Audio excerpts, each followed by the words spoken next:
we were talking to Ben, just kind of talk about how the relationship started and your thoughts on him and keeping him on this horse.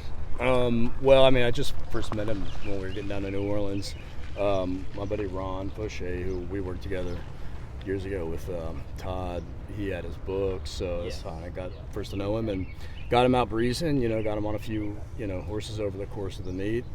And then, when it came time, Louisiana Derby, excuse me, we didn't really have anything. I had Flo kind of lined up. He worked the horse up into, just about a week before, but then kind of got the call to go to Oaklawn. So at that point, we needed to figure out, who would be a good fit. And, Ben is a very accomplished jockey. He's very smart. He is doing extremely well down there on that track. So he got the mount, and I thought rode a great race. Got to know the horse, and I think will give us just as good a shot, in this race. But there was some, I don't know if debate's the word, but you looked at all options, and you were getting a lot of phone calls. To do your due diligence, you're going to have the top riders in the country, the world. They're all going to, a few of them, be open. And I think, like I said earlier, with Florent was somebody that I had in mind for this horse early on in his 2-year-old year, and it just never really worked out. So, between the Louisiana Derby and now, if there was, something shook loose, it was, something I was going to think about. But at the end of the day, I knew we had Ben locked and loaded, and like I said, he fits the horse great, and we are very confident and comfortable that he's going to be our best shot. In that kind of situation, how many calls are you getting? A lot, yeah. Same people that say no to you all year want you to be their best friend, when they don't. So, yeah, it is what it is. It's part of the game. You got to play it, I guess. So it feels good to be important for a couple of minutes. And so the trade-off would be, because Derby history's full of horses that got to this point and they jumped to the available Hall of Famer or the available past Derby winner or people that have ridden in a lot. But you're thinking going with somebody who really knows the horse versus somebody who does not know the horse. Well, yeah, I think having the miles over the horse, obviously this is a track like most track, you'd want a little bit of experience, but, the dirt oval's a dirt oval, and it's a 20-horse field. Like I said, the Derby's a funny race. It's not always won by the top 5 riders, You go through the history, there's a lot of guys that you wouldn't have known who they were coming into the race, but you know who they are leaving the race. So, yeah. So what pulled you here? I don't know what pulled me. I guess it was after I was kind of gave college a couple college tries. Yeah. I just didn't find any connection or anything I was really looking to follow. Nothing I was passionate about, and just by happenstance I just ended up kind of helping my mom do a couple things out at a farm, and just one thing led to another, and it just ended up getting a job at the racetrack for Walter Bender right there, born 27, and here I am. Which colleges? College of Charleston, and then University of Louisville. Okay. Yeah. I saw the video when you got your saddle talent. Things like that, just kind of little different things set in, like, okay, we're doing the Derby. Yeah, every little, checkpoint you get to along the way, and you got to kind of, take stock of where you are. But, yeah, when you see his name in print and, that's the set, you can go out and train, you've at least accomplished something that's not as easy as it seems, especially just get them from point A to point B, and how much can go wrong. You see all the horses that fall off the trail, and, good horses that just don't make it for whatever reason. So to have made it this far is, for everybody, pretty special, and hopefully we can get the rest of the way there. Yeah. So again, when you worked for Todd, you were around a lot of Derby horses, but that is way the exception coming.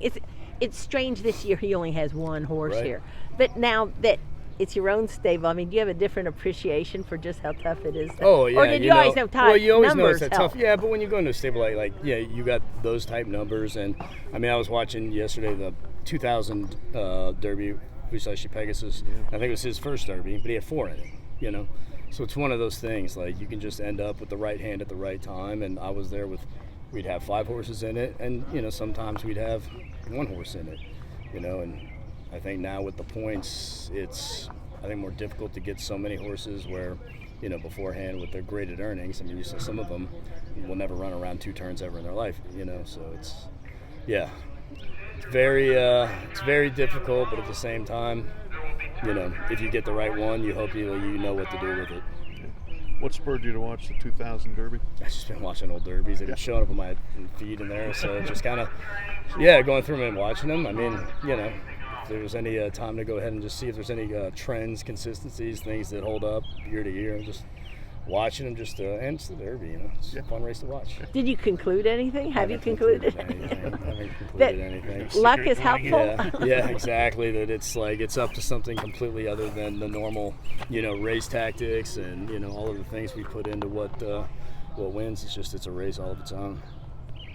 When will you work? Do you know yet? Thursday. Thursday. Yeah. We're gonna just kind of with this horse.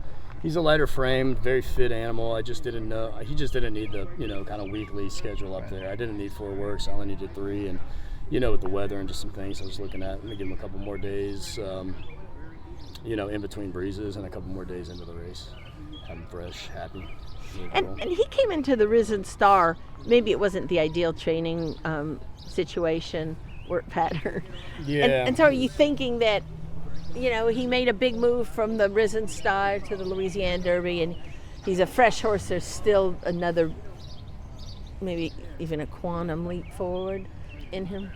Yeah, I think so. I think coming back over this track, obviously, we know he appreciates the surface. He's run well here 3 times before.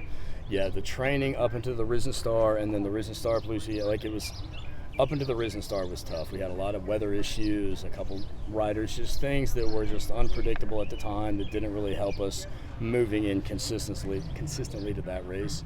Then from the Louisiana Derby, or into Louisiana Derby, everything went really well, and I thought he did make a big jump forward from where the Risen Star put him. And now coming into this, he just seems like he's really taking the next step, and I hope being back here, a little bit extra distance, which I think this horse out of anybody probably has as good a stamina pedigree, it is. So I think, we're excited. Ben said, and I hope he had a driver, but he said it was 10 hours from Delaware driving here, and he spent the whole time looking way, way back into the horse's pedigree. Yeah, you look on both sides, it's just stamina over stamina. There's nothing that would show there be any weakness there. So this is one of those races, you think until they hit the 1 1/8 point, and then you're like, you see who's really meant to be there.